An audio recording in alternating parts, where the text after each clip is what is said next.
You can't be serious, Derek. The words tumbled out before I could even process the document he'd just slapped down in front of me. Divorce papers. We were just hours away from leaving for our dream honeymoon in Bali, and my fiance of 2 years wanted to call the whole wedding off. I glared up at him, rage boiling inside me. Explain yourself. Now. Derek swallowed, avoiding my searing gaze. It's my parents. They insist on coming with us on the trip, or else they'll make you divorce me? Is that what our relationship means to you? No, Marissa, that's not. Save it. I held up a hand. Blood roared in my ears. After all my efforts navigating his manipulative family, he still bent to their every command. I refuse to spend my honeymoon catering to your overbearing mother's ego. Please try to understand, Derek pleaded. It's just how my family is. Traditional. They feel like they should be included in all major events. I crossed my arms. And you didn't think to mention this sooner? We sent out the invitations months ago. Everything is booked. I know. He slumped down in the nearest chair. I thought if I told you earlier, you'd call the wedding off. Mom insisted I wait until the last second. Cold fury washed over me. So this ambush was strategic. Evelyn deliberately chose our weakest moment to force her demands. Now the coward expected sympathy? I met his watery gaze, anger broiling inside me. How could I have been so stupid to not see through this ruse? He sipped vodka, liquid courage to gaslight me. Behind his pathetic facade hid a spineless mama's boy, drunk on control. My voice dropped to a venomous whisper. Get out. I'm calling this thing off myself. Panic flashed across Derek's face. Marissa, please, we can work through this. He reached for my hand. I recoiled sharply. Don't touch me. It's clear where your priorities lie, and frankly, I refuse to play second fiddle to your lunatic family. He flinched like I'd slapped him across the face. A year ago, that vulnerability would have softened me, but now the gesture only fanned my fury. How many times had his toxic relatives belittled, undermined, and insulted me? I was done being silenced and pushed around. I strode forward until we stood nose to nose. If you had an ounce of integrity, you'd stand up to them instead of hiding behind Mommy's skirt like an infant. My finger jabbed into his chest, punctuating each remark as his eyes bugged with fear. But unfortunately, you were raised to be helpless, weak, codependent. With impeccable timing, his phone rang. Evelyn's smug face flashed on the screen. I spun away before I slapped her image off the table. This ended now.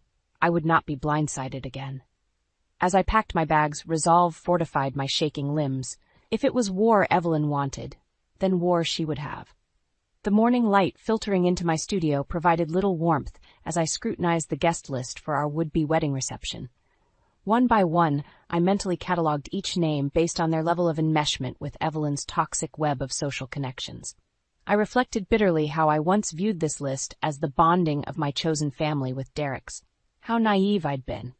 A knock interrupted my brooding. My assistant Josie entered, her arms full of fabric samples for an upcoming client consultation. One look at my expression and her cheerful smile faded. What's wrong? She dropped the swatches on my desk with a soft whump. Did that witch make trouble again? I let out a harsh laugh. That's putting it mildly. Over the next half hour, I recounted the ambush and ensuing fallout. Josie's shock shifted to outrage the more details I shared. That absolute harpy, Josie exploded, crashing her fist on my desk. Model houses and fabric samples jumped. She planned this sabotage from the start, waited until you couldn't back out without losing thousands. I dropped my head in my hands with a groan.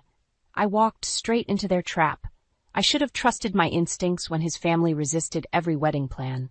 Josie clasped my shoulder, her expression solemn. This wasn't your fault. Derek misled you, probably under orders from that gorgon he calls mother. Anger reignited in my gut. Josie was right. Evelyn orchestrated this pretense of support while plotting my removal once I fully committed. I thought of her smug expression when I asked for input on centerpieces, cake designs, vows. My head jerked upward. The speech. Josie frowned. What speech? I gripped her wrist, mind racing. My bridesmaid speech, where I planned to publicly thank Evelyn for welcoming me into their family. I groaned, envisioning her barely concealed delight. She knew I'd be humiliated when Derek left me at the altar.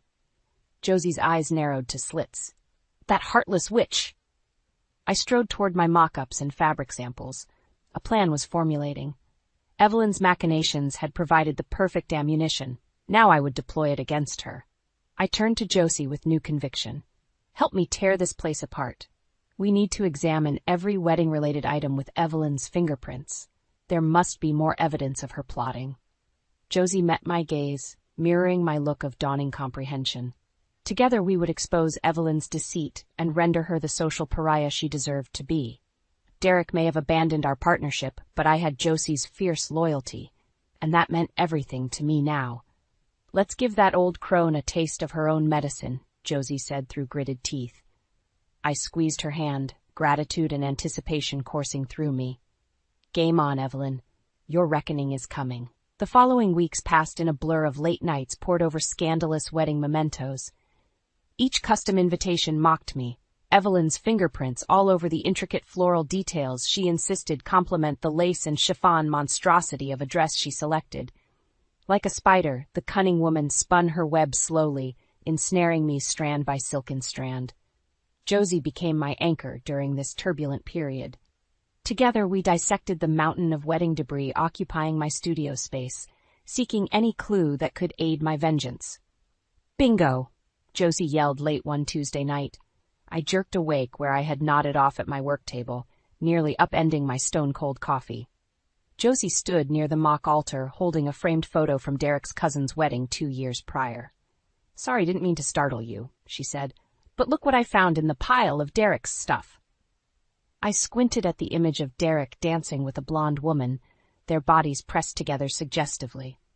My gut twisted with anger and vindication. So Derek's wandering eye wasn't a recent development after all. Josie shook her head with disgust. I remember Evelyn boasting this was the event where Derek introduced her to you. Guess she conveniently forgot the part where her darling boy toy got handsy with another woman behind his girlfriend's back. My fists clenched with the urge to hurl something fragile. Instead, I took a deep breath. Have that photo printed and discreetly show a few key people. Let the gossip mill do some work for us. Josie's grin turned wolfish. With pleasure.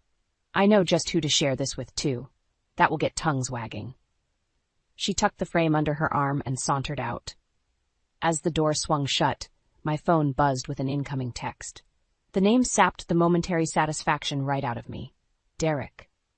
Speak of the devil. I stared down at the screen, debating between ignoring it and indulging my curiosity. Curiosity won out. Derek. Hey, babe. Mom's still pretty upset about us postponing the wedding. Wants to meet up to clear the air. I scowled. The gall of that woman playing innocent while her spineless son begged me to reconcile with her. Evelyn orchestrated this entire debacle. If anyone owed apologies, it was her. Still, the text presented an opportunity. Perhaps I could covertly gather intel for my brewing plot. And honestly, I craved watching Evelyn squirm when she realized her machinations failed. After some consideration, I typed a response. Me, fine. Meet me tomorrow at our old cafe, just you and me. Leave your mother out of this. Derek began typing immediately, but I silenced my phone and headed home before he could worm his way back into my thoughts further. I needed rest for the performance of a lifetime tomorrow. Evelyn would rue the day she chose me as her adversary. With Josie's help securing damning evidence, I would avenge myself yet. I arrived at the cafe early, surveying the space like a cougar seeking vulnerable prey. Fortunately, the quaint shop was nearly empty, save a few patrons nibbling scones with textbooks or laptops. I selected a small table in the back corner, ideal for monitoring the entrance while remaining inconspicuous. Right on time, the bell above the door chimed. I glimpsed Derek's sandy hair first as he scanned the room. His shoulders sagged with relief, spotting me tucked away. Odd. I expected to see his mother latched onto him despite my explicit request she not attend. Derek approached my table cautiously, as if nearing a hissing viper instead of his ex-fiance. He cleared his throat. Hey, Marissa. Thanks for agreeing to meet me. I gestured curtly to the seat across from me. Best to get straight to business since he decided to follow my instructions for once. Might as well use the opportunity for intelligence gathering. As Derek settled into his chair, I crossed my arms against my chest as a makeshift shield. His eyes held that familiar puppy dog look I once found so charming. Now it only amplified my disgust. How could I have loved such a feeble coward? Well, I prompted when the silence stretched uncomfortably. You insisted on this little chat, so speak. He winced at my biting tone. Right, I know tensions are high lately with my family. I cut him off with a sharp laugh. Are you seriously trying to blame your mother for ambushing me with divorce papers days before our wedding? I'm aware of her manipulations, but you stood there holding the dagger, Derek. I didn't want to. He held up placating hands to halt my tirade. Mom gave me no choice, said I had to show my loyalty or she'd cut me off. My lip curled with disgust. So it all came down to money then? I leaned forward. Time to poke the viper's nest. Well, you chose, and in doing so revealed exactly where we stood all along. That backstabbing display proved our relationship was a sham. Derek visibly paled. Come on, Marissa, don't say that. I still care deeply for you. His voice dropped. I was just protecting our future. I let out an acidic laugh that burned my throat. Our future? Don't make me laugh. I gripped his chin, relishing his wince. The only future you were protecting was your own, spineless as ever. I shoved his face away and grabbed my bag, resolved to purge this poison from my life forever. His gasps and stammers faded behind me as I strode proudly into my hard-won freedom. I strode out of the cafe with adrenaline pumping through my veins. The confrontation went even better than I imagined. Derek crumbled under the slightest pressure, revealing his spinelessness and Evelyn's vice grip on him.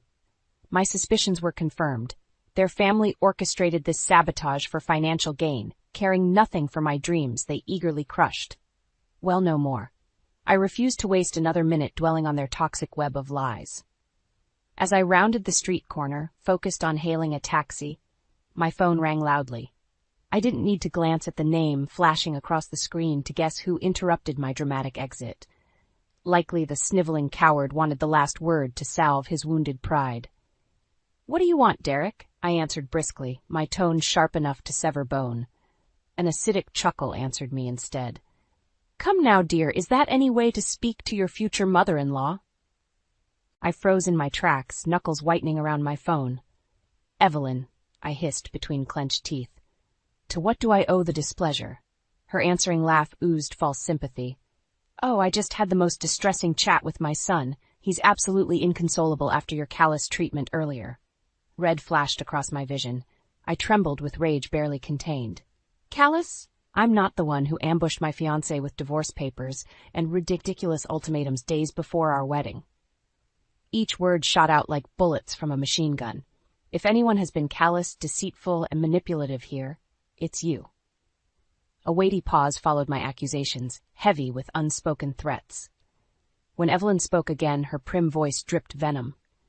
Clearly this wedding debacle has overwhelmed that dramatic little mind of yours. Let's avoid further unpleasantness for all parties, shall we? The implication stood starkly against her genteel words. Comply or live to regret it. This time I embraced my fury like armor. Here's an idea, I replied, danger lurking beneath my steady tone. Stay out of my life from this moment on. Keep your toxicity away from me and we'll have no issue. I relished the sharp intake of breath through the phone, waited eagerly for her scathing retort. Instead, flat resignation greeted me after a taut minute. I see. Well then. Her icy words sliced the tense silence between us. I wish you luck finding someone willing to tolerate that disrespectful attitude of yours. You'll certainly need it with your deficiencies. I stood trembling on that busy sidewalk long after she disconnected. The final veiled insult echoed in my ears, an ominous portent. But this time I refused to cower before Evelyn's threats. I would have the last word. Squaring my shoulders, I continued onward with purpose, fueling each stride. My taxi waited around the corner, engine rumbling in anticipation. I slid inside, resolve stealing my nerves. Where to, miss? One glance at Derek's desperate stream of texts solidified my intent. The airport, I announced. I'm taking back my life. The tropical heat enveloped me like a heavy wool blanket as I exited the airport. Despite the late hour, thick moisture clung to my skin, an apt metaphor for the drama I hoped to leave behind. I breathed deeply, orienting myself in this foreign environment. The scent of salt and palm trees mingled with exhaust fumes as luggage-toting tourists filed past me to awaiting cars. So different from the carefully cultivated towers of steel and glass I designed, yet intriguing in its chaotic harmony all the same. As I headed toward the taxi queue, my burner phone vibrated, startling me from my contemplative reprieve. I grimaced, expecting another pleading missive from Derek, likely begging me to reconcile after his latest sob session with Mommy Dearest. The coward remained so securely apron-stringed I wagered Evelyn still taste-tested his meals daily. Instead, an unlisted number flashed across the cracked screen. Against my better judgment, I answered. "Marissa Winters," I stated briskly. After the confrontation with Evelyn, taking risks felt exhilarating instead of terrifying. A throat cleared on the other end. "Marissa, it's Richard Thomas. We met at Derek's firm Christmas party a while back." I racked my brain trying to conjure a face. Flashes of ugly Christmas sweaters and watered-down cocktails surfaced. Derek introduced me to so many of his colleagues that night, few made an impression. Except... "Richard, of course," I exclaimed, snapping my fingers. "You were the only charming person in the lot. How are you?" He chuckled. "I'm well. Listen, I apologize if contacting you seems forward, but I saw your RSVP cancellation and wanted to reach out."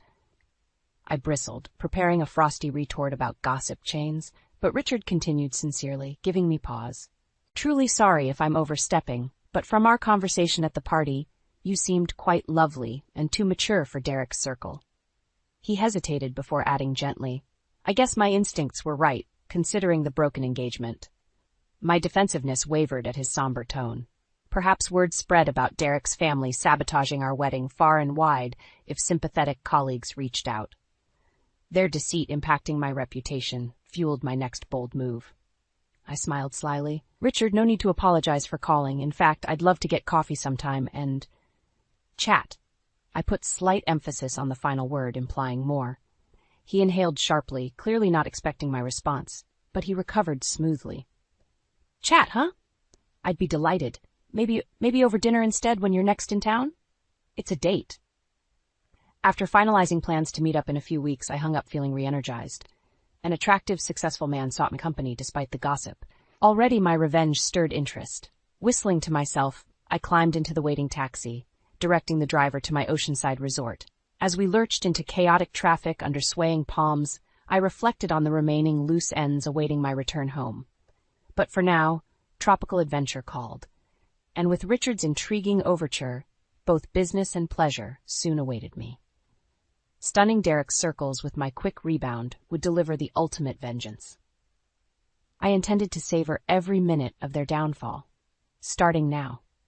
The weeks apart served me well, bringing much-needed distance and clarity. I channeled my energy into the budding relationship with Richard, now my official boyfriend. He accompanied me to various industry events, stealing Derek's spotlight effortlessly with his charisma and genuinely supportive nature. My reputation not only remained untarnished from the broken engagement, but improved tenfold on Richard's arm. Still, the thirst for vengeance simmered beneath the surface as Evelyn and Derek kept painfully low profiles in avoidance. Their absence from the social scene fueled rumors faster than any coordinated scheme. Josie kept me informed of the choicest gossip tidbits concerning their family's dirty laundry airing. "The vultures are circling," Josie commented one night as we reviewed her intelligence over dinner. "With you AWOL and their circle fractured, people feel emboldened to question Evelyn's authority." I smirked at that, taking a deliberately slow sip of wine, savoring the news. Perfect. Those frauds deserve every ounce of scrutiny coming their way. What about Derek? "Oh, he's positively miserable according to office chatter," Josie replied with relish. "Got passed over for some promotion thanks to your little coffee confrontation exposing his weak backbone." My laughter echoed around the table, unleashed and carefree at last. Let Derek drown in the career limbo his mommy dear sentenced him to, chained under her supervision. Served the coward right for casting me aside at her command. Several weeks later, karma came full circle at a benefit gala. I glided into the opulent ballroom on Richard's arm, effortlessly commanding attention in a shimmering A-line gown, exposing just enough skin to make heads turn discreetly. Outwardly cool and collected, despite the RSVP listing, Derek and his parents in attendance, I prepared to deliver a killing blow to their social standing. As we mingled casually amidst tinkling glasses and boisterous laughter, I spotted my targets whispering together in a distant corner. From their huddled postures and darting eyes, they they clearly sensed predatory danger, but found themselves unable to escape my trap. I left Richard chatting with a colleague and cut deliberately across the room, 2 flutes of champagne in hand, as I closed in for the attack. My glittering smile remained locked in place as I stepped neatly into their space, just as their urgent whispers died. "Evelyn, darling!" I exclaimed brightly, leaning in to brush her stiff cheek with mine as I extended a champagne glass. "How wonderful to see you." Evelyn's answering smile sharpened into a grimace under her expertly blended makeup. Derek pointedly avoided my gaze beside her, wilting under the heat of my satisfying revenge. "Marissa," Evelyn replied, thin as glass and just as delicate. "What a surprise." Her eyes tracked Richard subtly as he observed our interaction nearby, assessing the new threat. I maintained my dazzling grin, refusing to cede ground. The board was so generous to include me for Table 9's auction item tonight, though I'm certain my date outbid your usual ask. I flashed my eyes coyly toward Richard, watching realization sink Evelyn's painted features. "Yes, well," she faltered uncharacteristically. "I suppose we misjudged your resilience after that unpleasant incident." Derek cringed at the mention, but remained silent. Still spineless as ever then. I almost pitied his misery. Almost.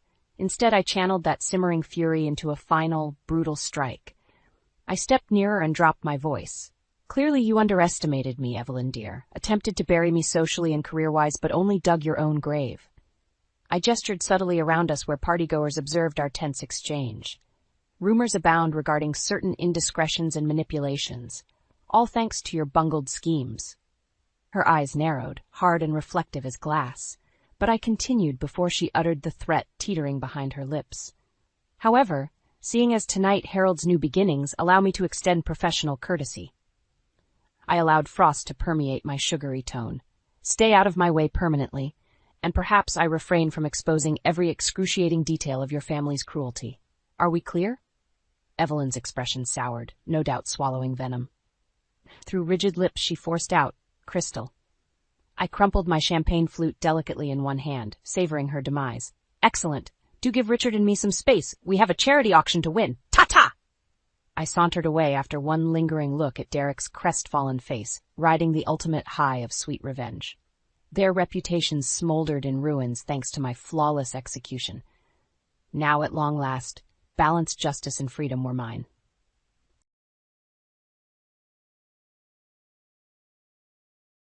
My daughter returned home in tears after being invited to a Christmas gathering at her grandparents' place.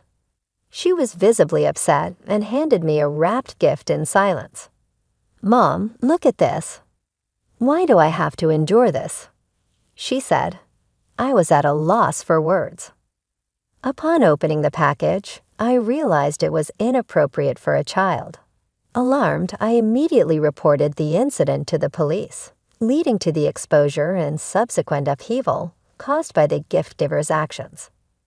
This incident stirred significant family drama, and the person responsible faced severe consequences. At 45, with a younger husband working in the same company, I embarked on a new career path at 34 after a derogatory comment from a previous employer. My current workplace prizes ability over age or gender, and my husband, then my supervisor, showed me great support. We quickly married and now have a 4th-grade daughter, a gentle soul who loves to read and shows kindness to all. My relationship with my husband's sister, however, is strained. Despite my good relations with my in-laws, she disapproves of me for being older than my husband and mocks our quick marriage. Her derogatory comments about my age and the physical changes from pregnancy were hurtful, yet I tried to remain unaffected for my peace of mind. Her attitude changed only when she had a quick wedding and moved away, reducing our interactions and sparing me from her taunts. This shift allowed me to focus on welcoming our daughter into the world despite the challenges of childbirth. The birth of our daughter, although difficult, marked a joyful milestone in our lives, free from the negativity that once clouded our happiness. Gaining strength from my husband's unwavering support and encouraging words was pivotal during the birth of our daughter. When she first cried in the delivery room, his gratitude and recognition of my effort moved us both to tears of joy. However, 5 months after our daughter's arrival, my sister-in-law gave birth to a boy and resumed her visits to our home, each trip taking an hour. Her purpose seemed to be to draw unfavorable comparisons between our children and to make disparaging remarks about my age, affecting my daughter negatively. According to her, it was visible in the supposed wrinkles on my daughter's face compared to the smooth skin of her child. Amidst adjusting to the demands of new parenthood, I found myself astounded by her audacity. She would arrive empty-handed, not bringing any baby essentials, and leave with diapers and formula, claiming she wanted to avoid running out. This behavior puzzled me greatly.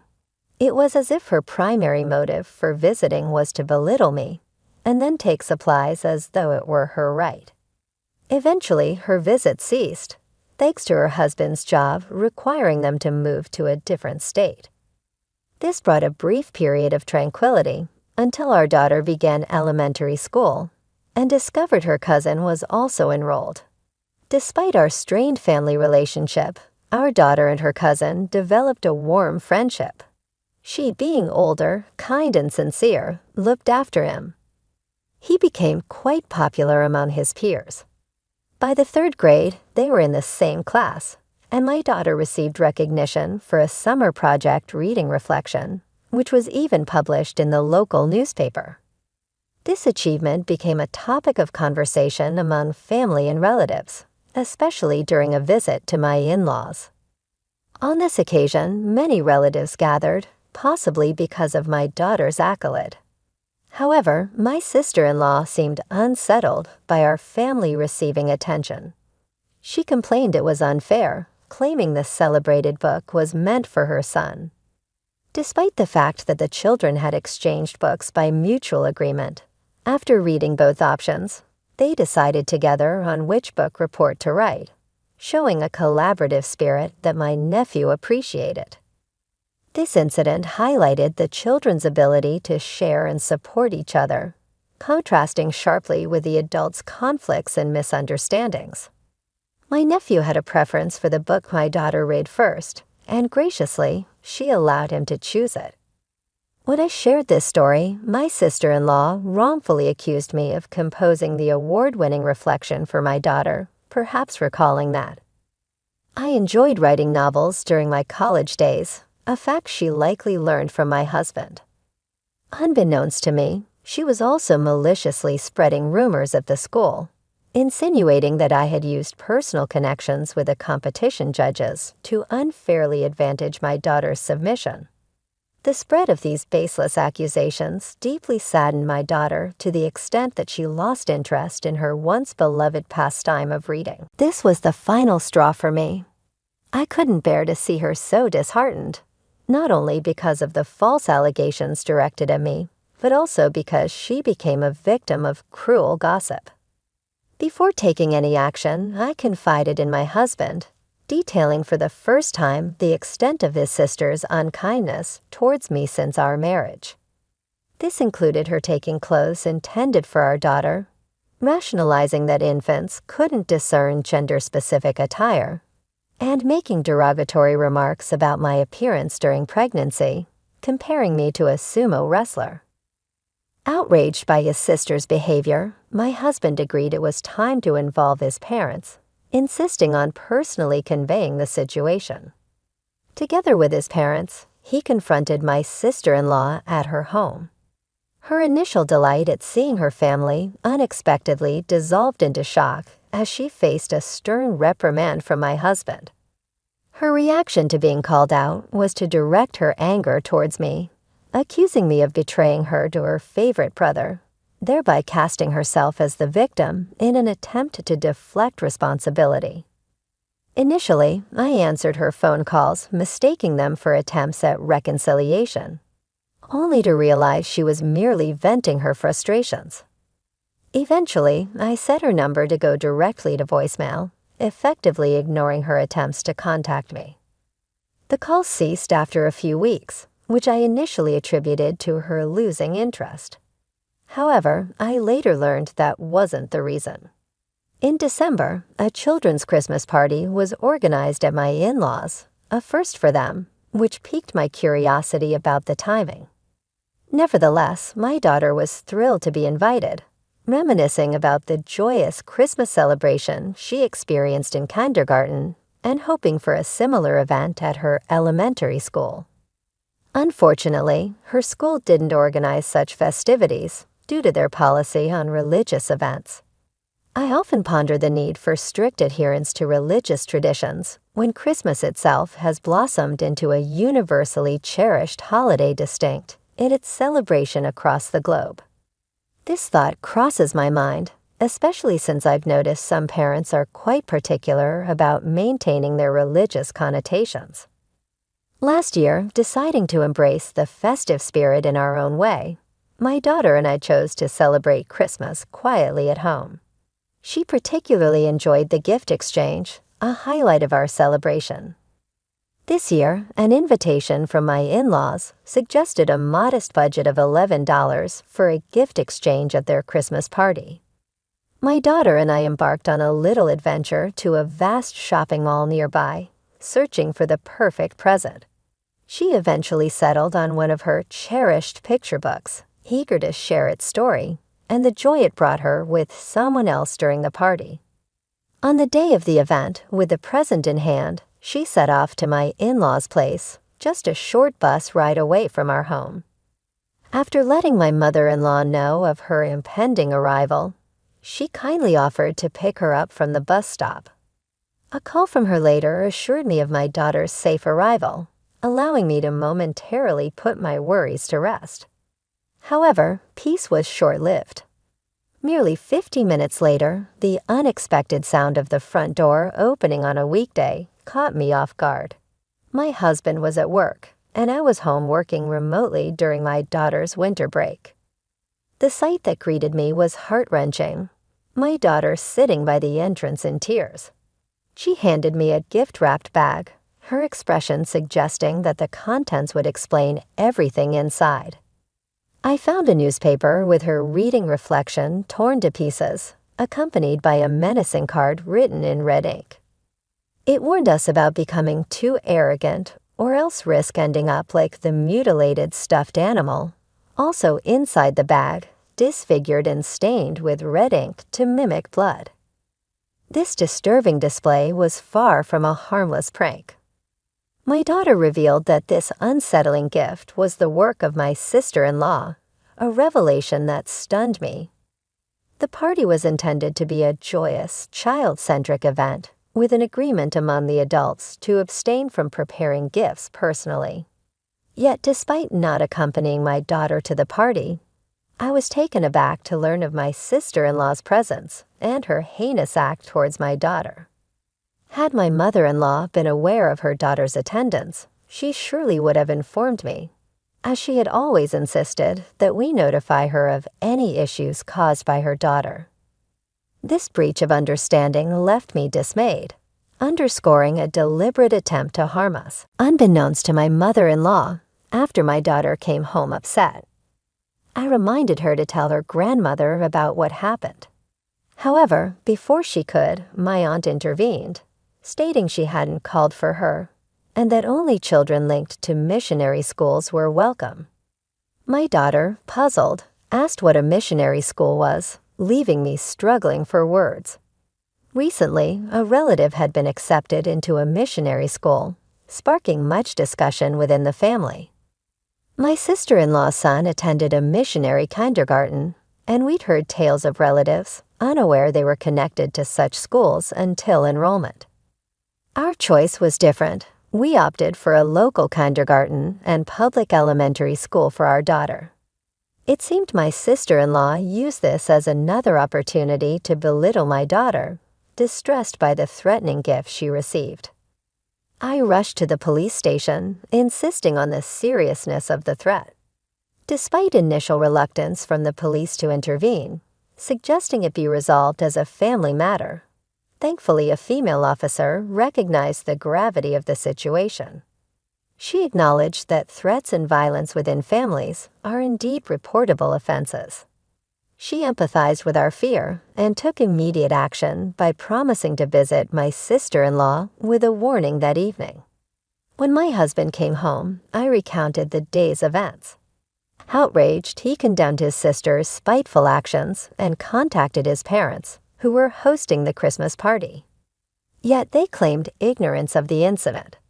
They speculated my sister-in-law might have sneaked in through an unlocked back door while my mother-in-law was preoccupied with other responsibilities. The party was left in the hands of the younger family members. Following the police officer's stern warning to my sister-in-law about the consequences of her actions, my in-laws, disturbed by the possibility of criminal behavior, arranged a family meeting to discuss the matter. At the meeting held at my in-laws' house, my sister-in-law and her husband arrived late. She was visibly displeased and unrepentant about the police involvement, while her husband appeared uninformed about the meeting's purpose. This situation underscored the seriousness of the issue, prompting a collective family discussion on how to move forward and address the underlying tensions. When my sister-in-law's husband was finally made aware of his wife's actions towards our family, his shock was palpable. He had been completely oblivious to the extent of the situation until then. Offering his apologies to us, he seemed genuinely remorseful, a stark contrast to my sister-in-law, who remained defiant and unapologetic.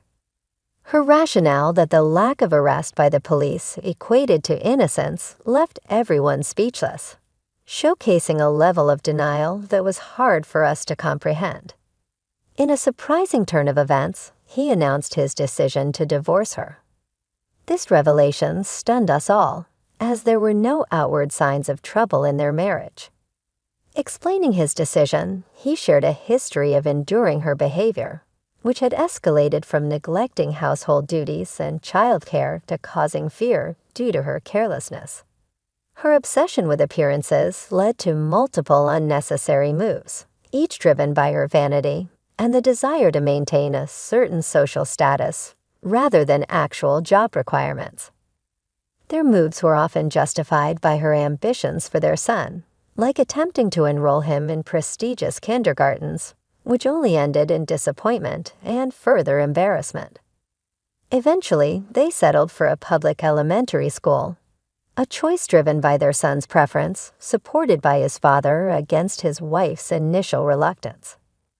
The husband's decision to divorce was not sudden, but a culmination of years of frustration, now expedited by her recent harassment. Caught off guard by the divorce announcement, my sister-in-law attempted a feeble apology, seemingly in a last-ditch effort to reverse the situation.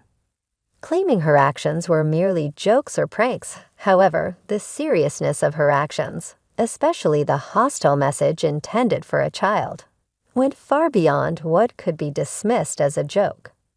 Such behavior, which could instill fear even in adults, was indefensible and highlighted the irreparable breach of trust within the family. I confronted her, highlighting the gap between her actions and the instincts of a nurturing parent. Just because you're a parent doesn't automatically instill you with parental instincts. I pointed out, suggesting that her behavior was far from what one would expect from someone in that role. My husband, witnessing her tears, firmly told her that crying was not a solution to the problem, especially at her age. She should not expect sympathy to absolve her of her actions. Yet she continued to cry, denying any wrongdoing and questioning why she was being singled out for blame. She even suggested that the family's disapproval stemmed from my marriage to her brother, implying that the issue was with me being older rather than her actions. Her lack of insight into the gravity of her behavior left us all speechless, and my husband was particularly taken aback by her inability to grasp the situation. With the atmosphere heavy with unresolved tension, the discussion came to an abrupt halt, and her husband had no choice but to escort her home. Their divorce proceedings later unfolded, marred by her resistance to acknowledging her faults. It was only her son's innocent revelation about the Christmas party that tipped the scales, leading to her reluctant agreement to the divorce. Her son, without any ill intent, recounted to his classmates the unsettling gift exchange he witnessed, specifically the disturbing image of a stuffed animal mangled and stained with red, resembling blood. This confession quickly spread among the school community, stirring concern among teachers and parents alike. Following this revelation, my daughter found it difficult to return to school, her spirit dampened by the incident and the ensuing gossip linking her to her cousin's story. The connection between her absence and the events of the Christmas party became a topic of speculation, underscoring the impact of one thoughtless act on the lives of those involved. I had hoped the whole ordeal could have been quietly resolved, allowing my daughter to return to school. When she felt ready, her cousin's intention in sharing the distressing experience was not for amusement, but as a desperate plea to halt his mother's harmful actions. Witnessing the impact of these revelations, her husband was compelled to expedite the divorce proceedings, accepting her terms just to finalize their separation. By then, she had become widely known in the community for her menacing behavior towards children, leading to her being ostracized and even faced with hostility from neighbors. Feeling trapped and vilified, she saw the divorce as an escape, imagining a return to her parental home would provide solace. However, her estranged husband remained firm on retaining custody of their son, a decision she accepted without much fight, coldly declaring her indifference towards her son as she planned to remarry, stating children were an inconvenience to her plans. Her cruel words were met with her son's brave rejection. He expressed no need for her in his life, finding solace in his father's care and warning her against approaching his cousin. Her situation worsened upon returning to her parents' home, where she was denied entry, leaving her to face the consequences of her actions alone. Her downward spiral led her into precarious situations for basic needs, accumulating debt from unsavory sources, and eventually she vanished from our lives. My husband and his parents chose not to pursue a missing persons report, accepting her absence as a resolution. In the aftermath, my daughter regained the confidence to attend school, where her cousin continues to be a supportive presence, promising to look out for her. This challenging period has unexpectedly strengthened the bond between our families, particularly with my former brother-in-law, as we unite in support of the children. My in-laws have embraced both grandchildren wholeheartedly, stepping in to provide care and support in the absence of my sister-in-law. With her out of the picture, our family has found peace and developed a strong, trusting relationship free from previous tensions.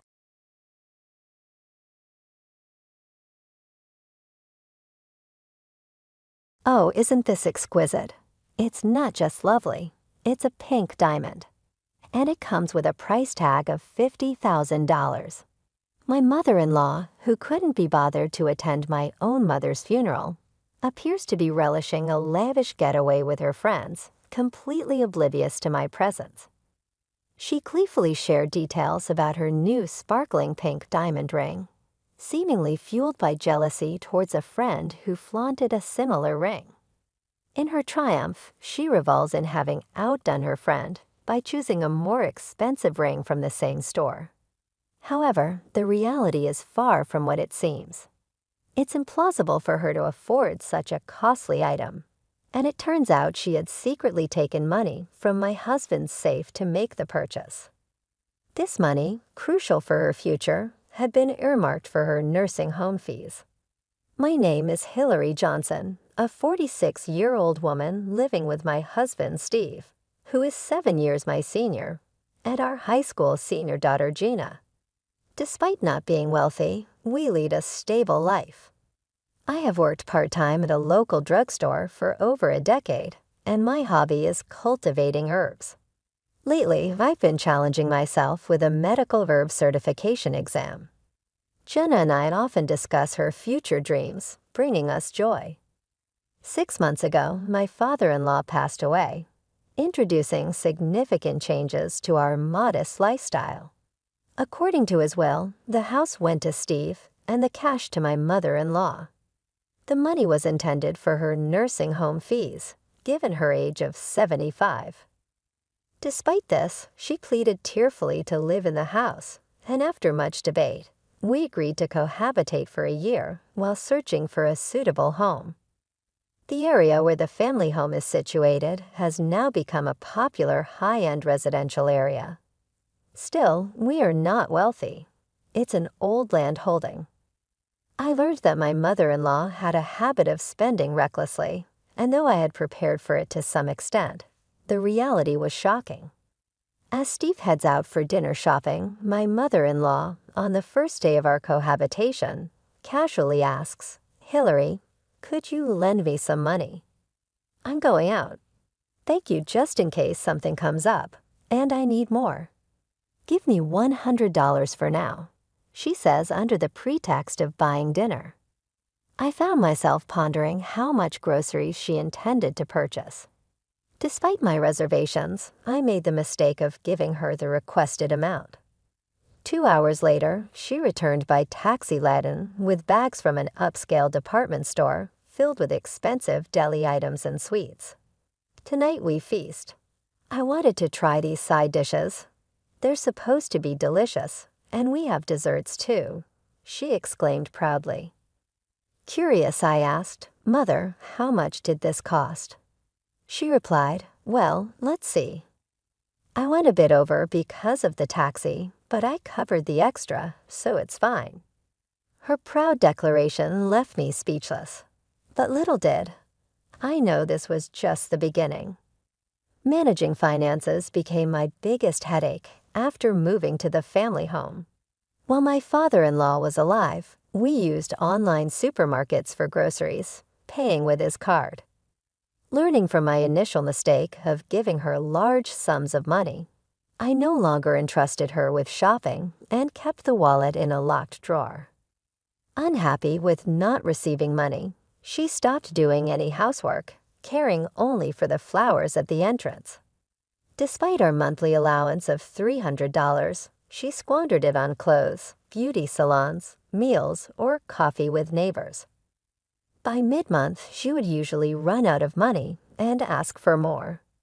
Frustrated by her reckless spending, as I was saving for my daughter's education, I calmly admonished her when she requested more money for a lunch date with friends. Even Steve, who works, gets an allowance of $300. I can't give you more than someone who's working, so please use it more wisely, I said. Dissatisfied, she returned to her room, likely to ask Steve for money later. The allowance came from the nursing home fund, and if it diminished, it would be her who suffered. When Steve came home, I expressed my concerns. "Did your mother ask you for more allowance again?" He replied, "Yes, she did, but I can't be too hard on her. She must be lonely without Dad. She's always been vain, you know. But I want to fulfill her wishes for at least this year that she's here. I understand, but your kindness isn't truly benefiting her. Besides, it will eventually have repercussions for us." You're right, I get it. My mother-in-law had a tendency to flaunt, especially in front of her 3 old friends who were mothers of my husband's classmates living in the neighborhood. I became aware of this during the funeral arrangements for my father-in-law, Steve. "It's your father's funeral, so arrange the altar this way and get more extravagant flowers. The neighbors are coming. Don't embarrass your father," she instructed. Steve, being the spouse, complied with her demands to some extent, but the costs were significantly high. My mother-in-law's primary aim was to show off to the neighbors. I even felt sympathy for her having to keep up with people from a different lifestyle. During the funeral, she only greeted 3 families of her friends. One day, after having lunch with her friends, she came back excited, her eyes sparkling. Today, Debbie showed me a ring worth $20,000 that she got from her husband for their golden wedding anniversary. I've never seen a $20,000 ring before. That's a wonderful gift. You don't have such wealthy friends, do you, Hillary? You'll probably never see anything like that in your life, she remarked with superiority and sarcasm. Using her friends to boast, Hillary, you're so plain. Why don't you put on some makeup? Have you ever been to an upscale lunch? It was all about one-upping me. I tried to ignore her words, but she seemed increasingly hostile towards me, especially after I refused to give her more money. After settling my father-in-law's affairs and starting to look for a nursing home, my mother's health took a turn for the worse. When my sister and I rushed to the hospital, the doctor informed us that she had about 3 months to live due to advanced cancer. She was in a fragile state and could deteriorate at any time. My mother had occasionally mentioned feeling unwell before, but being a person of great endurance, it wasn't easy for her to show any signs of weakness. I regretted not paying more attention to her. I asked my sister to stay with her while I went to fetch some clothes and valuables from her apartment. As I packed a large bag in her room, I found some cash, likely her living expenses for the month, in a drawer. I took the cash with me, planning to shower and head back to the hospital. I left the bag in Steve's upstairs room, and after getting ready, noticed the zipper slightly open. A sense of unease washed over me as I checked the bag and found the cash missing, suppressing my rising anger. I went downstairs to my mother-in-law's room. "Mother, may I ask you something?" I inquired as she prepared to leave. Turning around, she asked, "How's your mother doing?" "I have plans with my friends right now." I confronted her. "The money that was in the bag in our room, you have it, don't you? That money belongs to my mother. Please return it." "I don't know what you're talking about. I never go upstairs. Are you accusing me of stealing?" she retorted, rushing past me and heading for the door. "I'm going out for a fancy Chinese dinner with my friends tonight, so I don't need your poor excuse for a meal. Give my regards to your mother." With a smirk on her face, she left the house, leaving me in shock. Just then, Jenna came home and asked, "Mom, are you okay?" "Your grandmother's money. My mother-in-law took it." Unable to confront her without evidence, tears naturally started to fall from my eyes. Jenna gently stroked my back to calm me down. "That's terrible. It must have been her.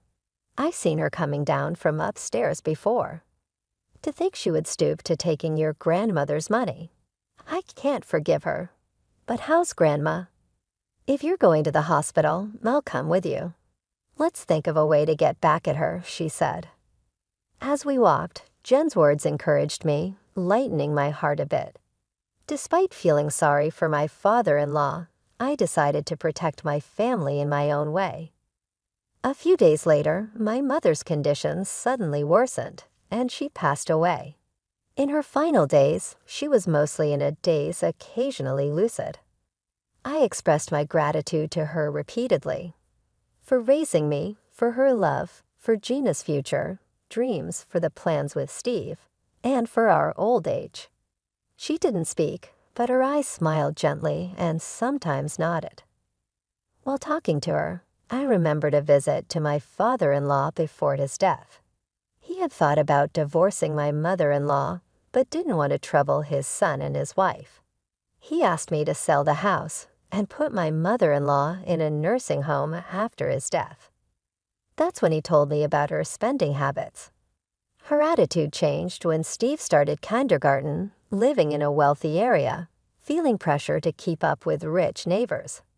She deluded herself into thinking she was wealthy too, possibly fueled by Steve's success in a famous company.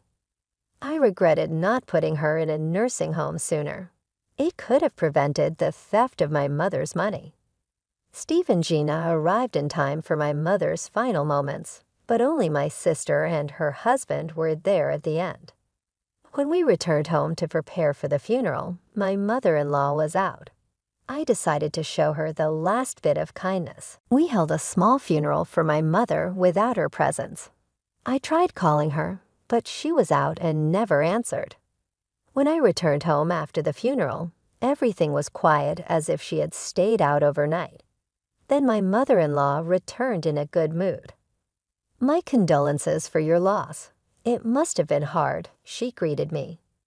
I noticed a shiny new jewel in her hand that I had never seen before. "All this, look, isn't it beautiful? A pink diamond. It cost $50,000.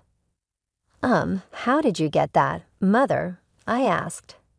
"I bought it, of course. Debbie introduced me to the store. It's a reservation-only place in New York City, so I went for an overnight stay with my friends.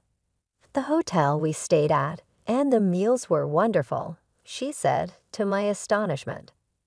During my mother's funeral, she indulged in luxuries, enjoying an overnight trip to New York with friends. I was left speechless with disbelief. I bought something even more expensive than what Debbie showed me. "Feels good," my mother-in-law declared. I couldn't comprehend how she obtained such an expensive item. "You don't have that kind of money." "How did you get it?" I questioned. Nonchalantly, she replied, "Oh, I found it in Steve's room safe." My passbook was in there with exactly $50,000. Since it's in my passbook, it's my money, right? I felt frozen and disappointed by her actions during my mother's funeral. Although, in all honesty, her behavior was somewhat expected. It was confirmed that she had entered our room upstairs. The passbook was in the safe of the study room that Steve now uses.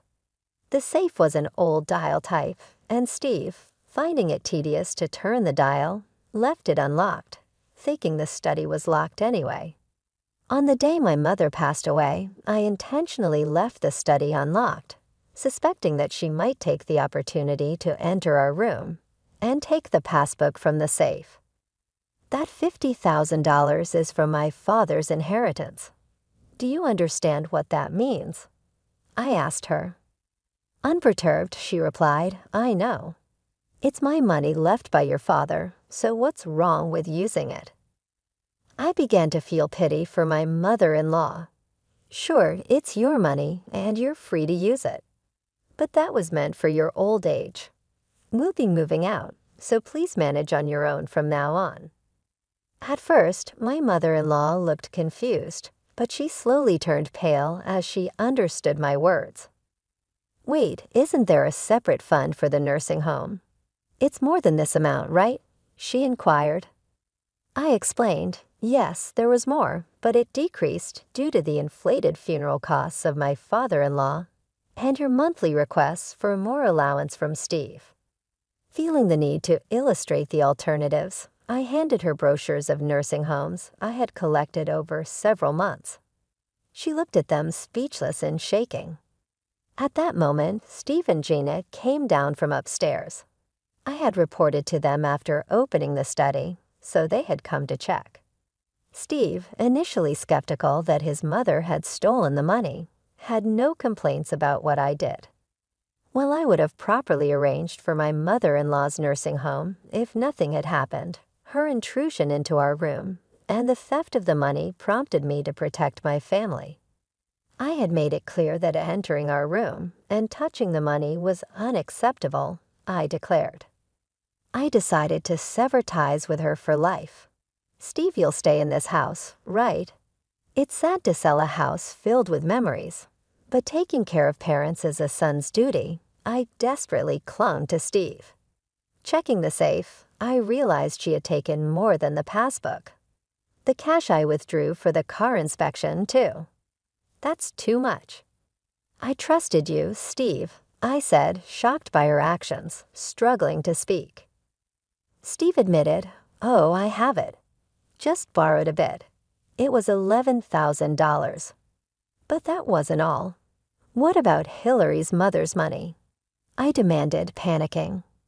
She replied, "Oh, I'll return that too." "Then it's fine, right, Hillary?"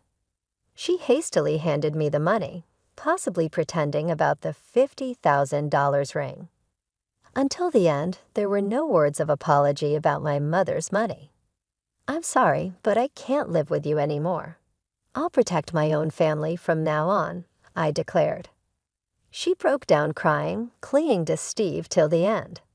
However, Steve's grief-stricken anger was intense, and he acted quickly. He sold her belongings to create a lump sum and found a nursing home affordable on her pension. The chosen home, though far from the family home, I probably won't see her again in my lifetime.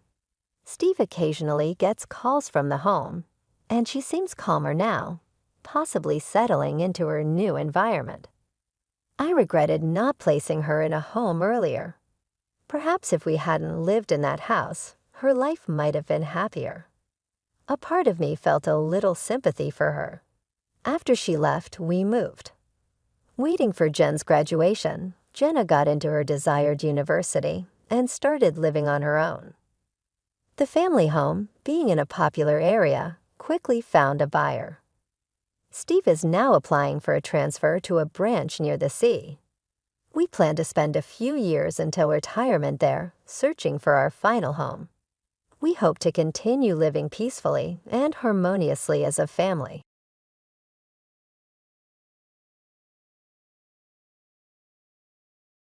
My father-in-law was a corporate executive, so if you know how much an amazing person like that would leave in their estate, please let me be the first to find out. Subcasual sounding, Alex. I rolled my eyes, but kept a placid smile on my face and met her warm grin. "I heard it's about $800,000. Alex looked surprised. "My name is Mia. Alex and I have been married for 20 years, and our son moved out this year to start college. Life with just the two of us doesn't involve much conversation, but we manage well enough. On his days off, Alex forms a baseball team with his colleagues and practices from morning to night.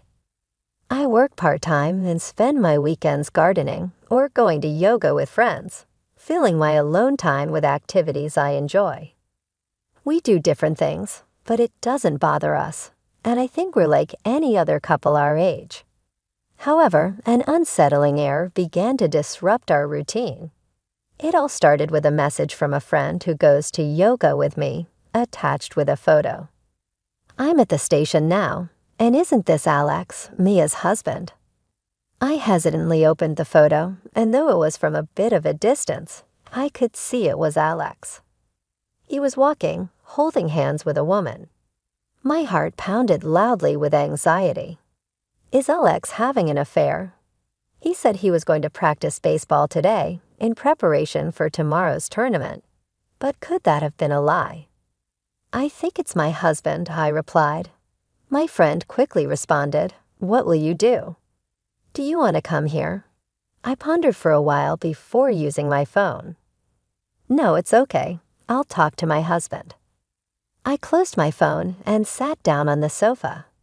I felt too drained to do anything. My mind was only filled with the thought, what should I do? I could ask Alex, but I was afraid. If he is having an affair, what then? Divorce at this age, and with only part-time work within my dependence allowance, how could I possibly live on my own for the rest of my life? If I pretend I don't know anything, I can continue to live a peaceful life as before. But could I pretend not to know? I was lost in these thoughts alone. I wondered how long I had been like that when I heard the front door open, and I snapped back to reality. It was already 7:00 p.m. What's wrong?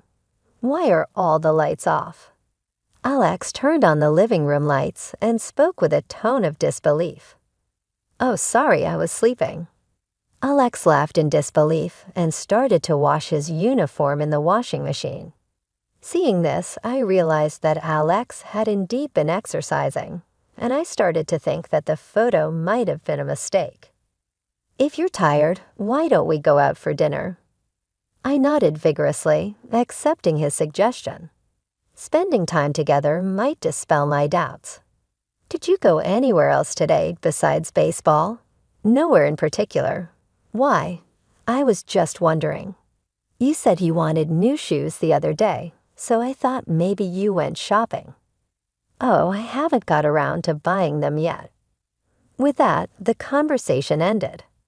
But the Alex in front of me was the same as always, and they say there are at least 3 people who look alike in the world, so I decided to think it might have been someone else. Yet once suspicion has taken root, it's hard to eliminate. When Alex came home late from overtime or had to stay overnight on a sudden business trip, I found myself unable to shake the suspicion that he might be cheating. Unfortunate events often follow one another. One day, on my way back from my part-time job, I stopped by the supermarket to buy ingredients for dinner. I noticed my cell phone ringing in my bag, pulled it out, and stepped into a deserted aisle to see the name on the display, which made me frown. It was my brother's name. I do occasionally communicate with my sister-in-law for events like a child's enrollment or graduation, but it's been years since I last spoke to my brother on the phone. Such sudden calls from relatives often bear bad news. Hello. Hesitantly answering the phone, what I was told by my brother was that our father was not in good health. He had collapsed suddenly at work, was taken to the hospital by ambulance, and after a thorough examination, was told he wouldn't have much longer. Our mother passed away from illness several years ago, and since then my father has been living alone, having refused the offer from my brother and his wife to live with them. Seemingly in good spirits, even when I talked to him over the phone last week, he seemed to be doing well, so I was very surprised. I said I would visit him soon and ended the call, then took a deep breath to calm my trembling heart. That evening, when Alex came back from work and I told him the situation, he made a very sad face. I see. Your father. Don't worry about home. Go and see him. So the next day, I went to see my father immediately. Dad, what happened? Are you okay? Mia. I suddenly got dizzy and couldn't get up. Can't be aging. Sorry to worry you, though. Usually loud and boisterous, my father spoke weakly, causing me pain. His complexion was poor, but he didn't seem to be in such bad shape. Mia, is something the matter? Did you fight with Alex? His unexpected question made me flustered. My father gave a wry smile. You're like your mother, always enduring. We don't know what the future holds, so live as you wish. Parents are happiest seeing their children's smiles. His words made me realize I wanted to talk more with my father, but he said he was tired, so I decided to leave for the day. It was only about a 50-minute mistake, but the fact that he was so fatigued by it made tears fall from my eyes. I sat on a sofa near my father's hospital room, waiting for the tears to stop when a man in a white coat sat down next to me. Are you visiting your father? I'm in charge of his care. Oh, I'm sorry. How embarrassing. I hurriedly took out a handkerchief to wipe my tears. Looking at the doctor again, he seemed to be around my age with a kind face that was very reassuring. It's okay. You must have been surprised by this sudden event. Do you have any questions? With his encouragement, I asked various questions about my father's condition and what to expect in the future. Even though I repeated the same questions several times, he patiently answered them without showing any signs of annoyance until a nurse came looking for him, saying, "Doctor, there you are." Thanks to him, my heart settled somewhat despite the sadness. When I got home, I remembered the conversation with my father and finally decided to call a friend who had sent me the photo. I had decided to confront Alex's suspected infidelity, which had been weighing heavily on me. I was worried I might have meddled too much. I'm sorry for making you feel bad. No, I'm glad you told me. Finally ready to face my husband's cheating, but I have no idea what to do. I spoke honestly, and my friend, laughing, advised me. Actually, my husband is a lawyer. He says a lot of people come to him for consultations about divorces due to infidelity. I'll ask him for you." Hearing that, I felt relieved that I wasn't the only one troubled by infidelity. My friend quickly took action and told me that it would be better to gather evidence of the cheating and suggested using a detective agency for that.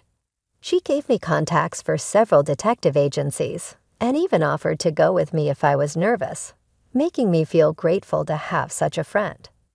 Since then, I've been busy with visits to my father and working my part-time job.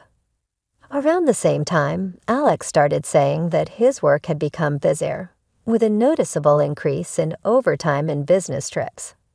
His actions were so suspicious that I found myself eagerly awaiting the results of an investigation. The long-awaited results came 2 weeks later. When I went to the detective agency, I was told with great difficulty, "It's clear-cut." Without feeling agitated or panicking, I was able to accept reality. Knowing the truth, the fog in my mind cleared, and I felt a sense of calm. I was shown a portion of the numerous photographs and had the past 2 weeks' activities explained to me. I was also told that they had obtained some audio data, which I listened to. But everything was far worse than I had imagined. In the first place, baseball is only once a week.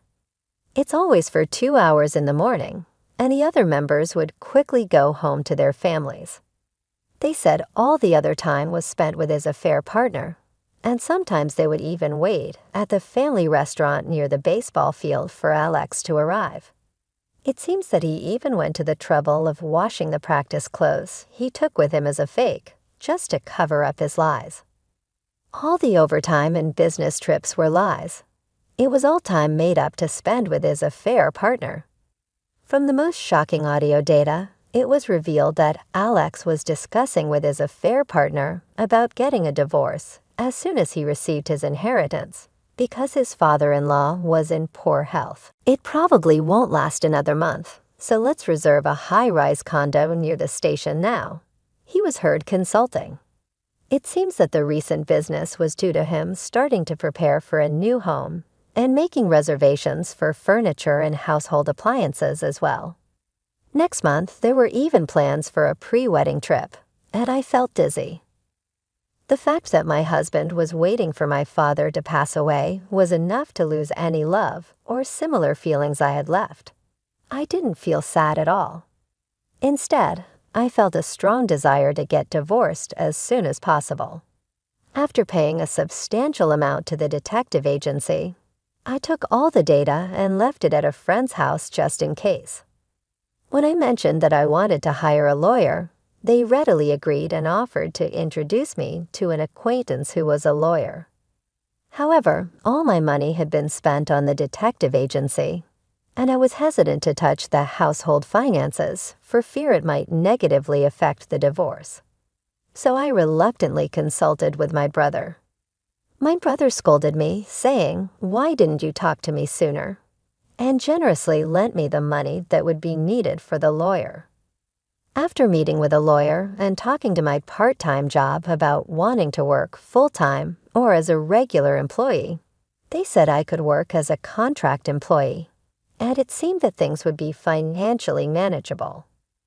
Now, with all the preparations in place, I was thinking about how to confront Alex with divorce. Then one midnight, I received a call from my brother. He was calling to inform me that our father had passed away. I woke up Alex, and we both headed to the hospital. After a brief visit with my father, Alex greeted my brother and his wife and said to me, "Take your time saying goodbye," and then went home alone. From there, everything happened so quickly that I don't remember it very well. There was a wake, a funeral, and greetings to relatives, leaving no time to grieve. After the funeral, my brother and his wife were exhausted from taking care of the house, discussing the inheritance and the succession.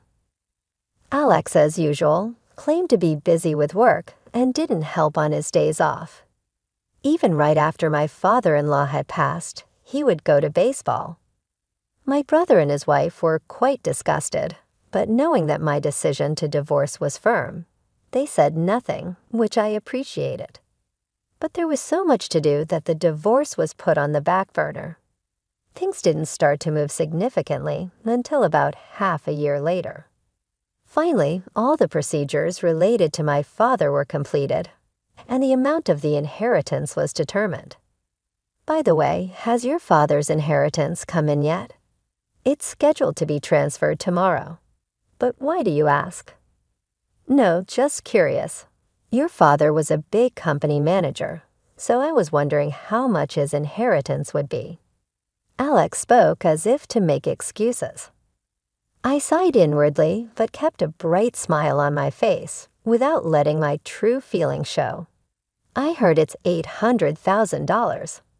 Alex's face showed surprise. That much? Yeah, my father must have worked hard to save it up. I just got a call today from the lawyer that the paperwork is done. It'll be deposited tomorrow, so maybe we can go out for something delicious to eat. Emphasizing that the money would be deposited the next day, I smiled brightly. All right, that sounds good. Alex seemed distracted, as if lost in thought. The day after Alex went to work, I blatantly left the passbook on the desk before heading to my job. When I returned from work, as expected, the bank book was gone, and in its place was a completed divorce application. I hadn't thought things would go this smoothly, so I chuckled to myself thinking about Kaja and headed to my lawyer's office to discuss the situation. Then, without going back home, I went to my late father's house. Most of my belongings had already been moved there. What was left in the house were things Alex and I shared, and what to do with them will be decided later. It will probably become the residence of Alex and his mistress. The divorce application had been submitted, so there was no reason for me to contact my soon-to-be ex-husband.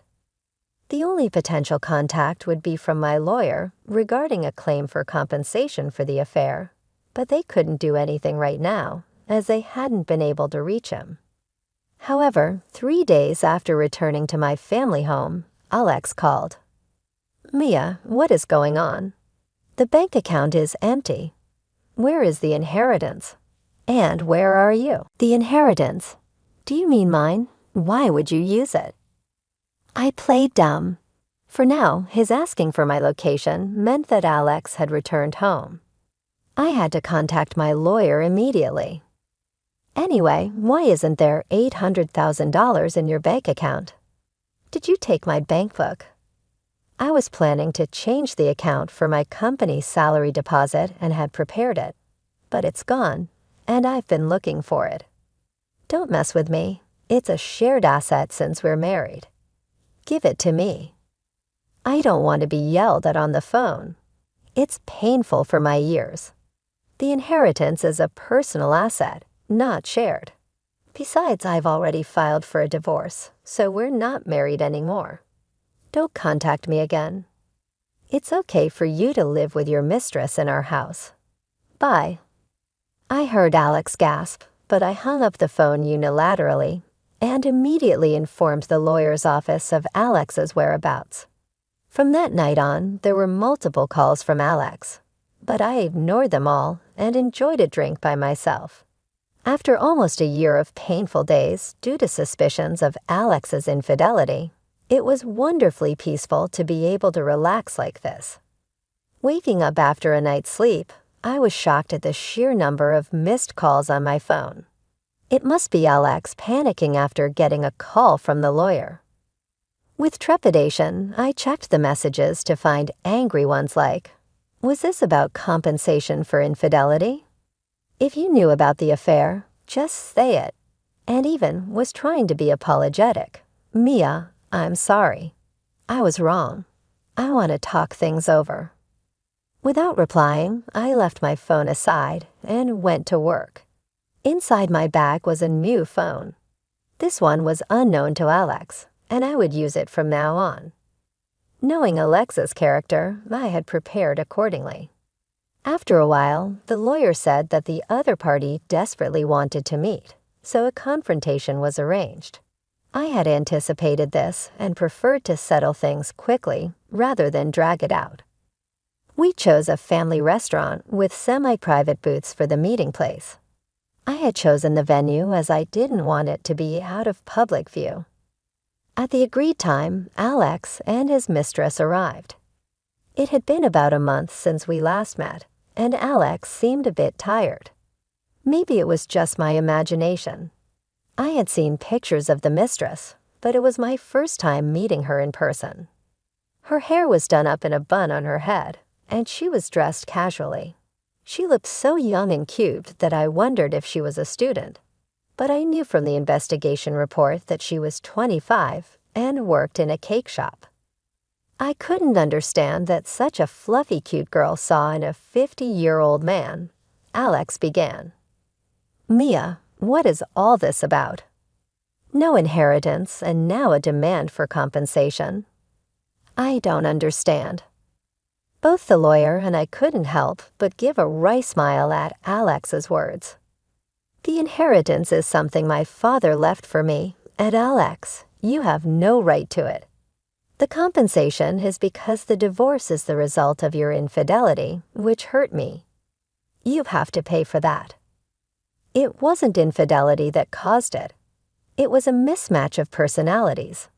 You didn't initiate the divorce, I did. So the affair has nothing to do with it." I feel like holding my head in frustration at such an unreasonable argument. I knew he wasn't the brightest person, but I never thought he would be this lacking in common sense. A person at fault cannot initiate a divorce. It's not about who speaks up first having the advantage. You committed adultery. If that's the truth, you understand you're in the wrong, right? And of course, I will demand compensation from her as well. Why should I have to pay? Her cute face was a mismatch between her defiant expression and the sharp tone of her voice. Is that true? Alex looked desperately at the lawyer's face. Unfortunately, it is. You said there would be money coming in. I haven't received a cent, and now you're telling me I have to pay. I'm going home. I'll divorce Alex, so it's none of my business anymore. She raised her voice in a shout, grabbed her bag, and stormed out of the cafe. The surrounding customers started looking at our table, which was embarrassing.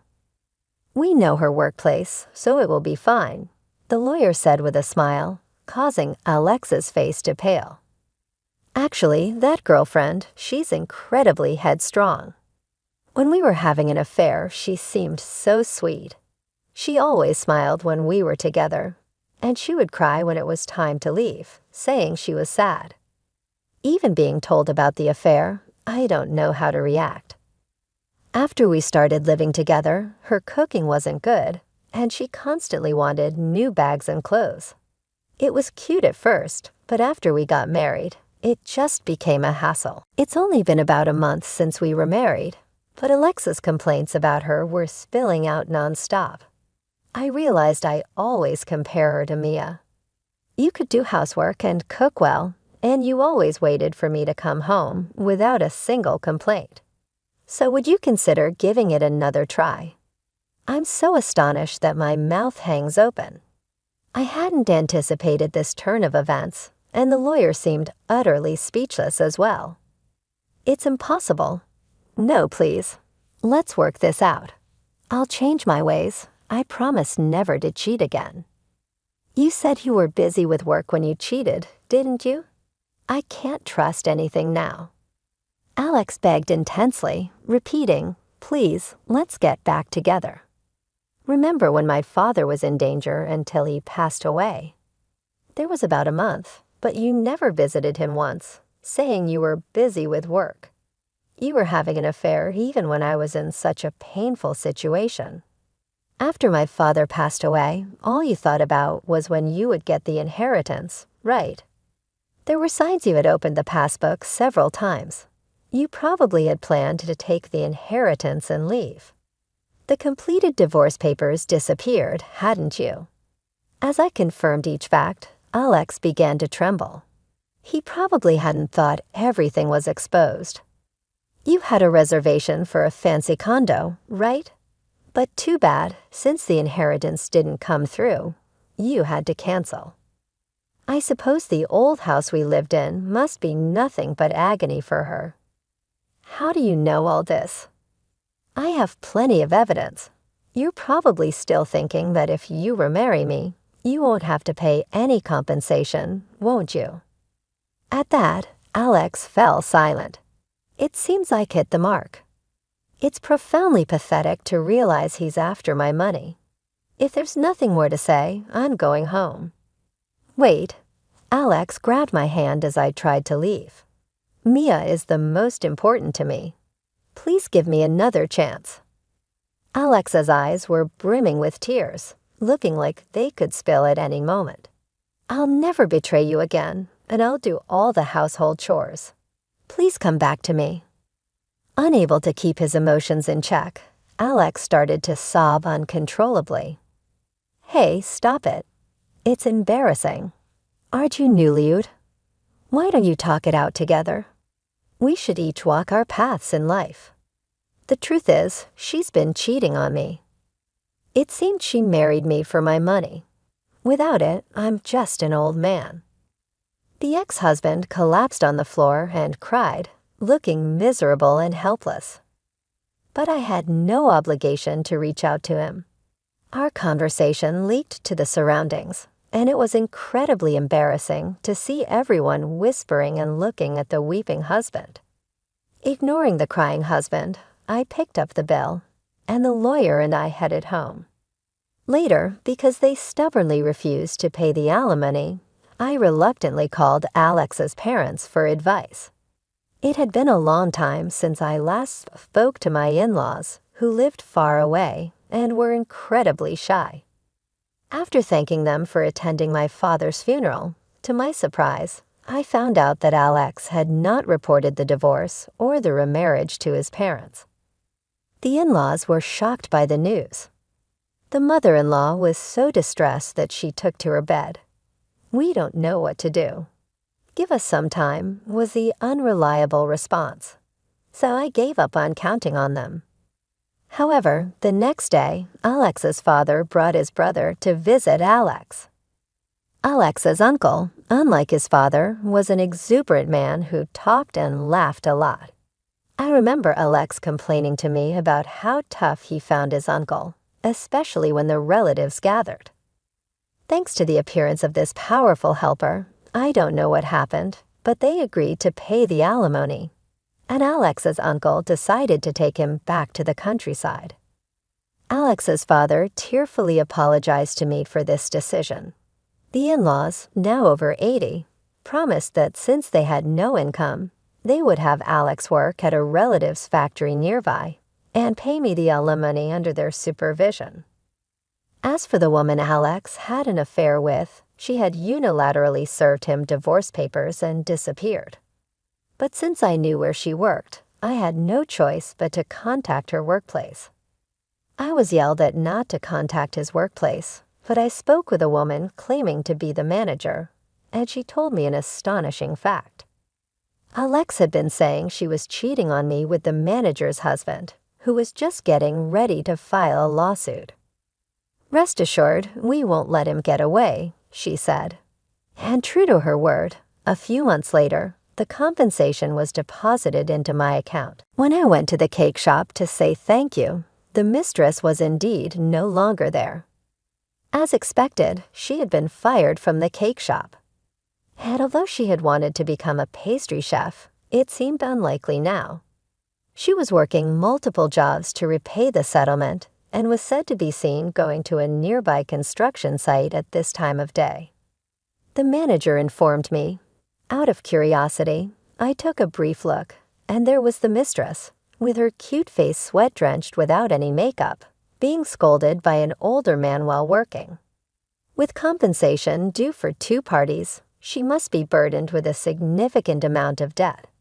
I don't know how many years it will take her to repay it, but I think she got what she deserved for destroying someone's family. When I told my son about the divorce, he was very surprised, but he said something like, "It's your life. Do what you want, which was a relief.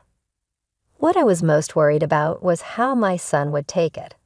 And now, as I'm about to turn 50, I thought I would never be involved in romance or remarriage. But recently, there's someone I've started to care about. He's the doctor who took care of my father on his deathbed.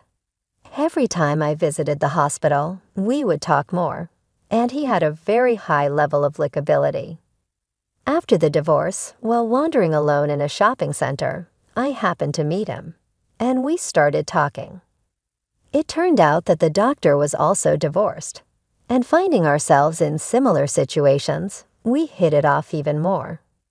We've had dinner a couple of times, and I find his company very comfortable. I don't know what the future holds, but I still want to try my best to find happiness.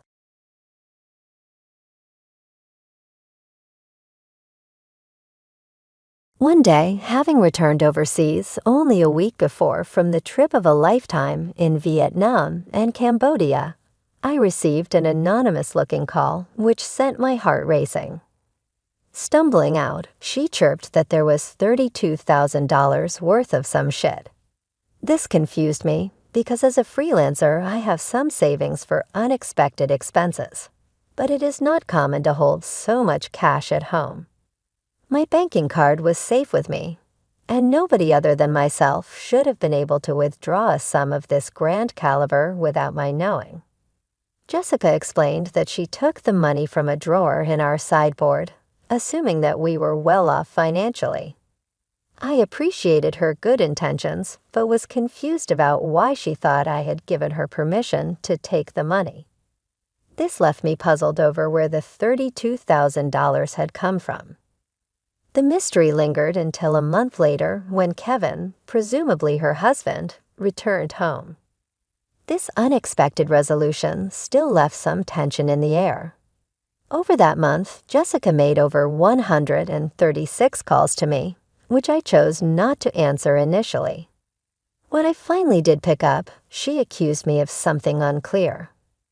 It seemed she was upset, but I couldn't understand why. Her persistent calls had become a source of annoyance, and when I eventually confronted her, she started blaming me for reasons I couldn't grasp.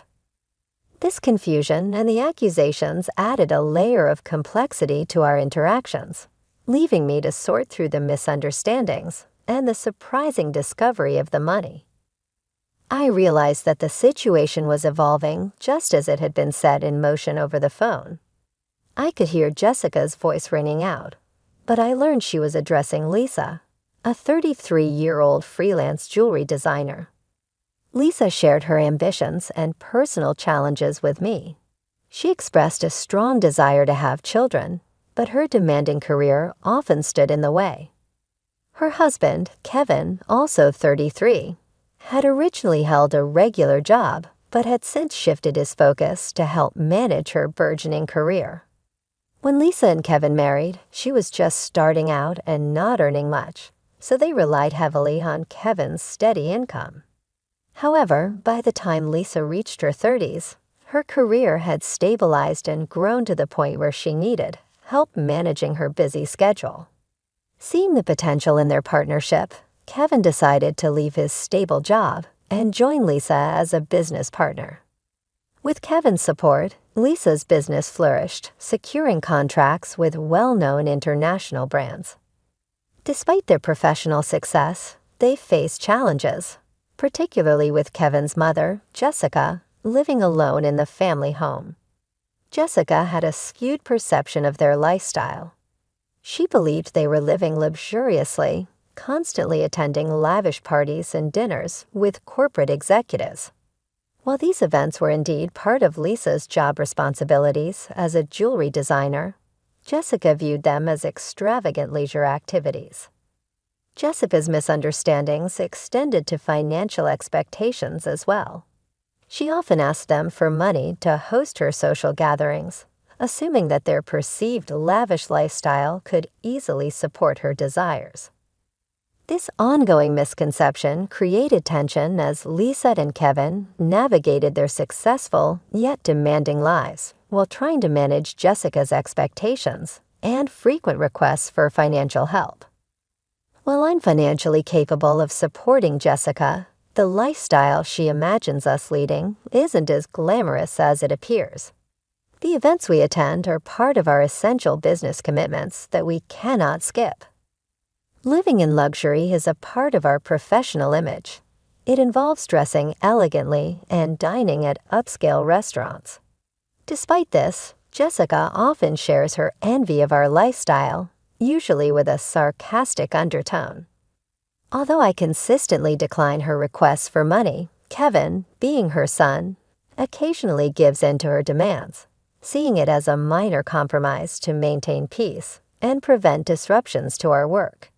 However, this only seems to encourage Jessica's requests, which escalates our frustration.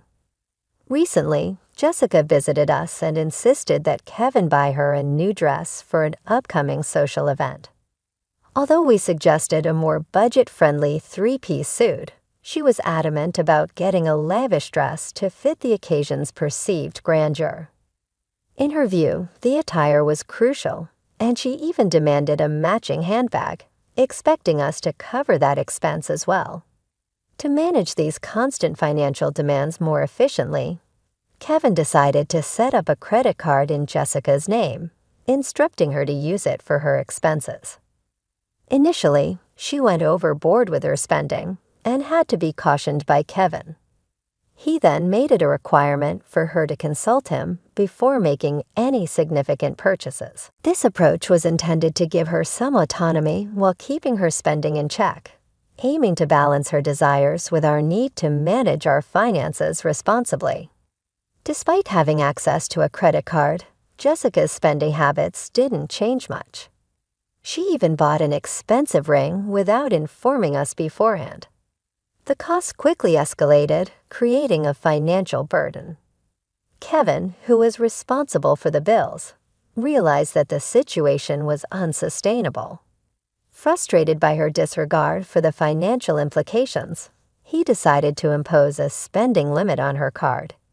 Jessica was irate when she discovered she couldn't pay for her latest shopping spree because of the new limit. She stormed into our house upset and questioned the fairness of the restriction. She argued that her enjoyment of luxury and fun wasn't much different from our professional need to dress up and attend glamorous events. We tried to explain that our appearances at product launches and parties were essential aspects of our work, often hosted in luxurious settings. However, Jessica saw this as mere enjoyment on our part, not recognizing the professional obligations behind these activities. After the spending cap was introduced, Jessica's complaints subsided somewhat, though she still occasionally voiced her discontent to Kevin. Life continued relatively smoothly, and as the year drew to a close, an exciting business opportunity presented itself. A foreign brand offered us a chance to expand our business internationally. This proposal thrilled me as it was a step towards joining the ranks of top-tier designers. Kevin, managing the business aspects, also recognized it as a unique and valuable opportunity that we needed to seize. Despite the exciting opportunity that lay before us, Kevin and I had concerns about how Jessica would react, given her history of lavish spending. When we broke the news of our potential expansion overseas, her reaction was predictable. Jessica accused us of planning to live extravagantly abroad under the guise of work. She feared that we intended to relocate permanently. Trying to soothe her fears, I reassured her that we would return once our business affairs stabilized overseas. Still, she seemed anxious about being left behind. The ongoing debates drained both Kevin and me. Realizing we couldn't take her along, but wanting to offer some consolation, Kevin, tired from the constant arguments, proposed a different solution. He suggested we send her on a week-long vacation. Jessica, half pleased and half skeptical, accepted this compromise. Kevin committed to covering her flight and hotel costs, hoping this would bring some peace.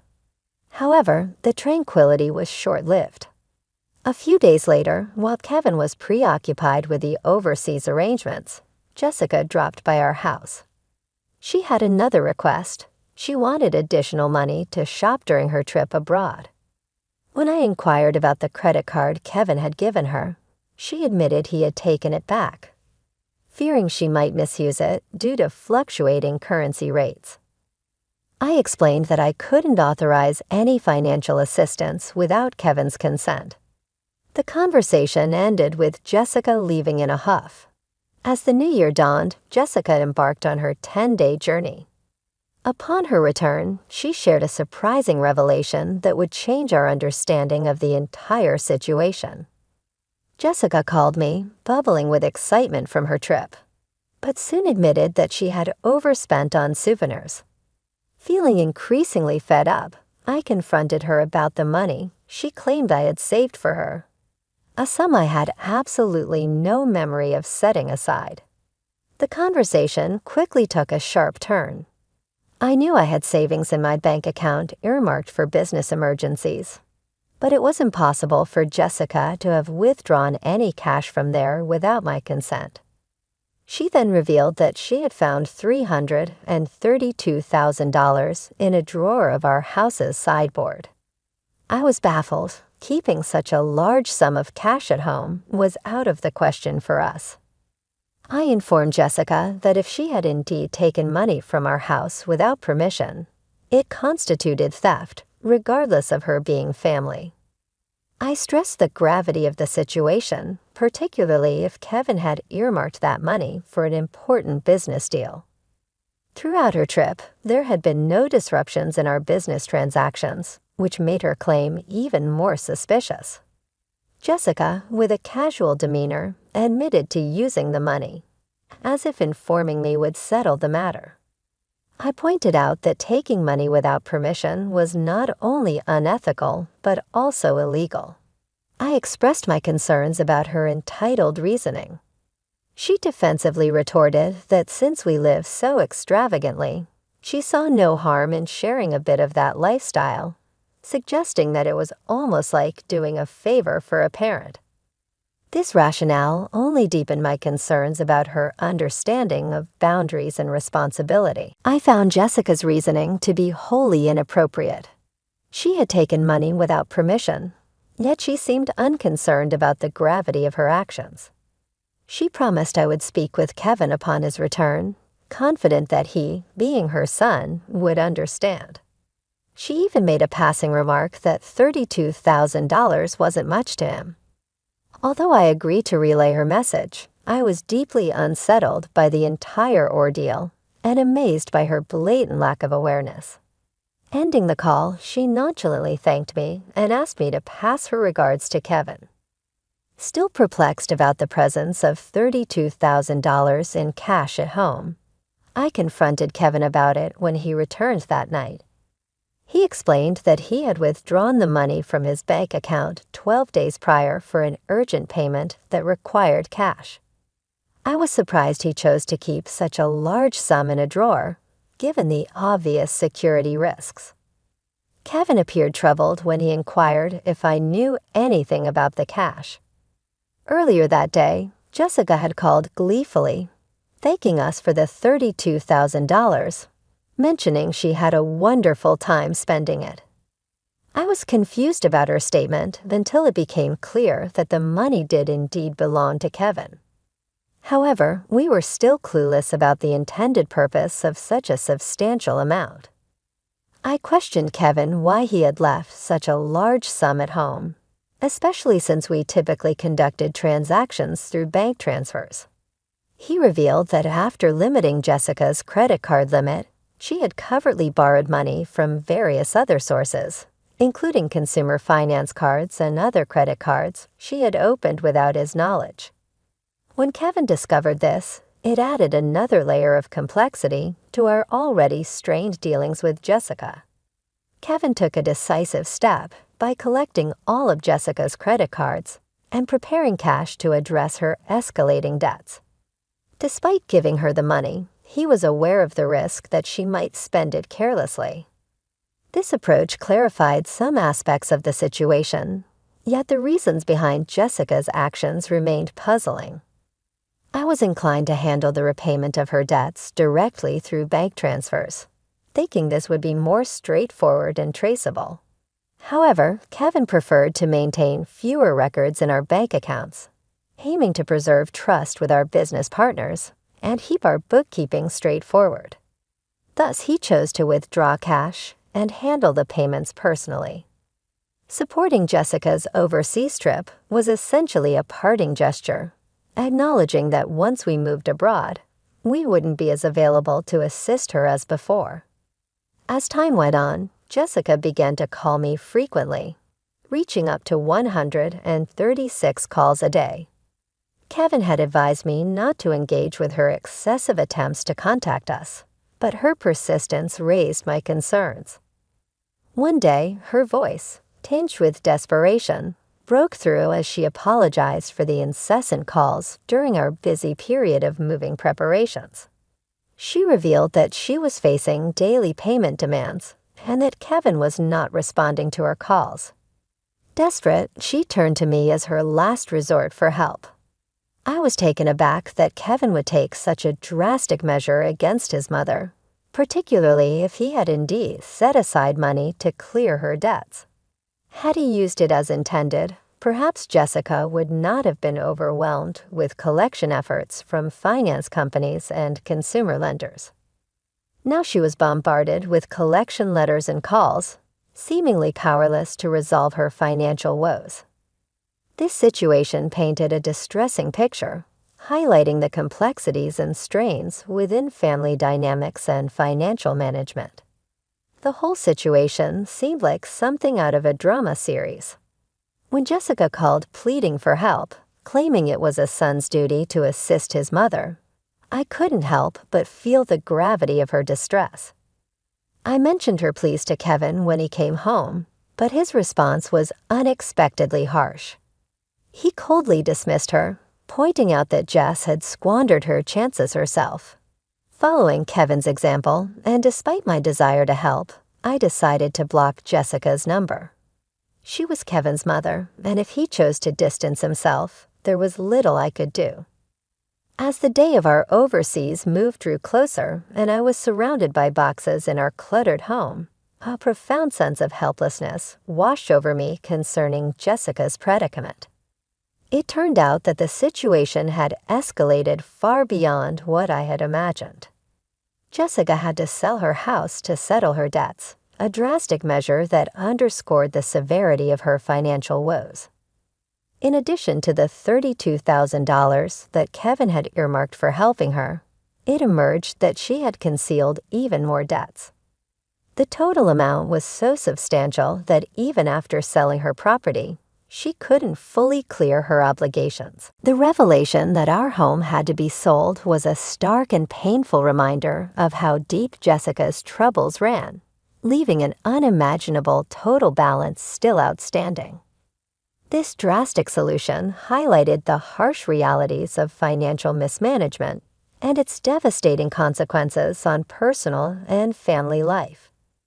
Kevin, although saddened, recognized that there was little we could do about the loss of his childhood home. The emotional weight of losing a place filled with memories because of his own mother's actions undoubtedly brought a profound sense of loss. Now Jessica was living in a modest apartment, struggling to manage her remaining debts with a part-time job.